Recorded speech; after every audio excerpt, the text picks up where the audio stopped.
और नवनिधि में एक निधि बड़ी प्रबल होती है महाराज। आप लोगों ने कथा में सुना होगा, हमने पहले वर्णन किया। नवनिधि में एक निधि बड़ी प्रबल होती है, जिसको कहते हैं नील निधि। कौन सी निधि है? नील निधि। महाराज दुनिया के लोग भगवान से कहते हैं, भगवान हमको अष्ट सिद्धि नवनिधि दे दो। हम कहते हैं कि नवनिधि की जगह अगर आपने केवल नील निधि का मतलब होता है विश्वनाथ जी को, शंकर जी को, भोलेनाथ जी को, शंभुनाथ जी को अगर सावन के महीने में सोमवार पड़ जाए, श्रावण के महीने का सोमवार पड़े और सावन के महीने के सोमवार के दिन, सावन के महीने के सोमवार के दिन अगर नाग पंचमी पड़ जाती है और भगवान शंकर को एक कमल आता है श्वेत, एक कमल आता है नीला गुलाबी सा, हल्का सा नील वर्ण का, एक कमल हल्का सा नीला जैसा गुलाबी सा दिखता है। वो कमल यदि शिव जी को मात्र एक समर्पित कर दिया जाए, सावन के महीने के सोमवार को पड़ने वाली नाग पंचमी के दिन अगर वो नील निधि के नाम से, हे भोले बाबा आपके जीवन की सारी जितनी निधियां हैं वो नील निधि में समाहित है, और उस नील निधि के भाव से मैं ये कमल दल आपको दे रहा हूं, और बाबा को समर्पित कर कर वो कमल दल भगवान शंकर के मंदिर से लेकर आ जाओ, जिंदगी में कभी भूखे नहीं रहना पड़ेगा, सारी निधियां तुम्हारे पास में होगी, सारी सिद्धियां तुम्हारे पास में होगी। वो नील निधि 33 वर्ष में बाबा जी 33 वर्ष में 6 बार सावन के सोमवार को नाग पंचमी पड़ी है। 33 वर्ष। एक पड़ी थी 96 में, एक पड़ी थी 99 में, एक पड़ी थी 2012 में, एक पड़ी थी 2019 में, एक पड़ी थी 2023 में, और अब इस वर्ष भी 2026 में सावन के सोमवार को 17 तारीख को बाबा की ये शिवरात्रि फिर पड़ रही है, वापिस नाग पंचमी पड़ रही है, वापिस नाग पंचमी पड़ रही है। सावन के सोमवार पर पड़ने वाली नाग पंचमी को निधि पंचमी कहा जाता है, नील निधि पंचमी। भले वो नाग पंचमी है पर वो इतनी निधि दे देती है। क्यों कहते हैं महाराज? आपने देखा होगा चंद्र ग्रहण सूर्य ग्रहण होते हैं तो लोग शंकर जी के मंदिर में बैठकर तप करते थे, अघोरी तप करते थे, साधना तप करते थे।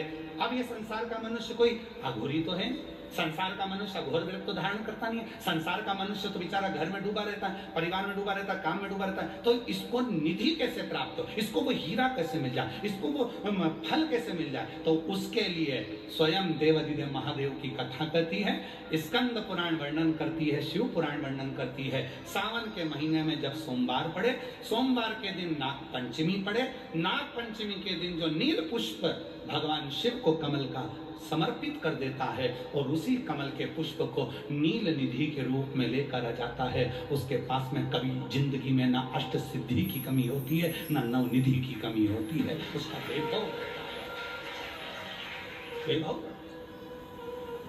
जितने संसार के लोग कर्जे में, भले तुम्हारा बैंक का कर्जा हो, लोन का कर्जा हो, चाहे तुमने दुनिया में कहीं से भी कर्जा ले रखा हो, एक बार अभी 17 अगस्त को पड़ेगी, सोमवार को नाग पंचमी 17 अगस्त। 33 वर्ष में ये 7वीं बार आ रहा है। बहुत रुक रुक के आती है सोमवार के, बहुत रुक, और ना जाने फिर अगला योग कब लगेगा। अगर मौका मिला है कब। और हमने यहां तक कहा यदि कमल का पुष्प ना मिले तो एक महाराज जी एक पुष्प होता है नीले कलर का, शंख जैसा होता है, जो शिव जी को बड़ा प्रिय है। क्या बोलते हैं उसको? शंख पुष्पी, क्या वो नीलकंठ, हाँ, एक नीले कलर का होता है। अभी तो यहाँ पर है नहीं, हम प्रयास करेंगे आपको उसका दर्शन कराए। चढ़ा है, लाओ, चढ़ा है, लाओ लाओ।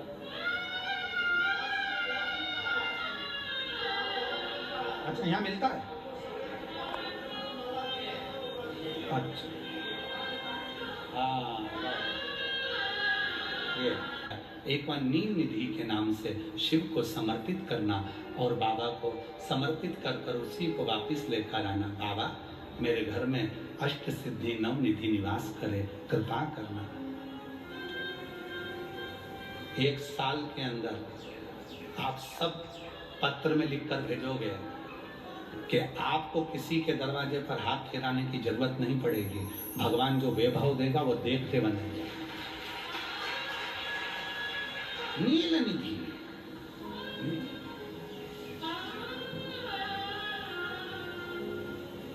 कौन सा दिन है? बोलो जरा। सावन के, जम के बोलो जरा, जम के बोलो। सावन के सोमवार पर यदि नाग पंचमी पड़े तो फिर हमें ना तो तप करना है, ना साधना करना है, ना कोई उपवास, ना कोई। और एक और चीज बड़ी सुंदर लिखी है महाराज, नील निधि, ध्यान दीजिएगा। यदि डॉक्टर ने कह दिया तुम्हारे शरीर में कोई गठान है, बहुत बड़ा कोई रोग हो गया है, ये छूट नहीं रहा है, बहुत तकलीफ में पड़े हुए हो और मिट नहीं रहा, तब शिव जी के शिवलिंग पर एक दुर्वा का मुख हो जलाधारी की ओर जहां से पानी बहता, बेलपत्री का डंडी का मुख हो जहां से जल बहता, जलाधारी की ओर। और 2 छोटी छोटी कटोरियों में यदि सावन महीने के सोमवार की नाग पंचमी पर अगर दूध चढ़ाया जाता है और उसको दूध चढ़ी हुई बेलपत्री और दुर्वा दोनों को लेकर आया जाता है, दुर्वा सुबह के समय द्वितीय दिवस में, जिस दिन चढ़ाओगे उस दिन नहीं, द्वितीय दिवस में उसको सुबह सुबह चबाकर खा लीजिए। और बेलपत्री को जिस कक्ष में आप सोते हैं उस कक्ष में उसको रख लीजिए, कहीं पर भी, हमेशा के लिए। जो शरीर का रोग है वो धीरे धीरे मिटेगा ही, और 4 से 6 महीने के अंदर बड़े से बड़ा रोग सारी रिपोर्टें मिलाकर सामने खड़ी। ये कोई साधारण नहीं है। सावन महीने का सोमवार, उस दिन पड़ने वाली नाग पंचमी।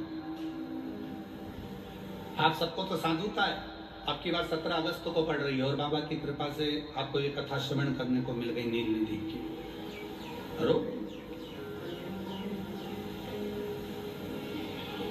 कंपटीशन एग्जाम दे रहा है, रिजल्ट नहीं आ रहा, ले जा रहे हो तो प्रयास करो।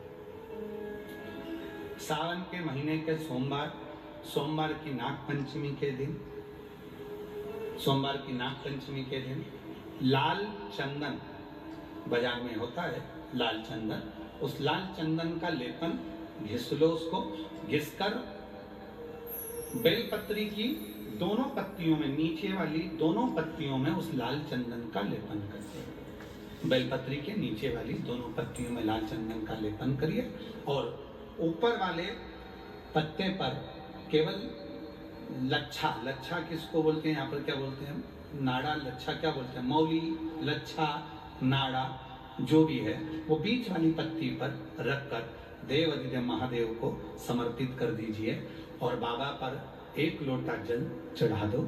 शिव जी से प्रार्थना कर कर बेलपत्री वहीं छोड़ो, लच्छा लेकर आ जाओ और अपने हाथ में या अपने कमरे में उसको संभाल कर रखो। जब तुम्हारा विल पावर कमजोर हो, जब तुम्हें लगे कि मुझे ये कंपटीशन एग्जाम निकालना है, उस समय पर भले एग्जाम में तुम्हें बांध कर नहीं जाने दें, पर उसके पहले तक भी तुम्हारे शरीर के पास में वो लच्छा होना चाहिए। फिर भले उतार कर जाओ,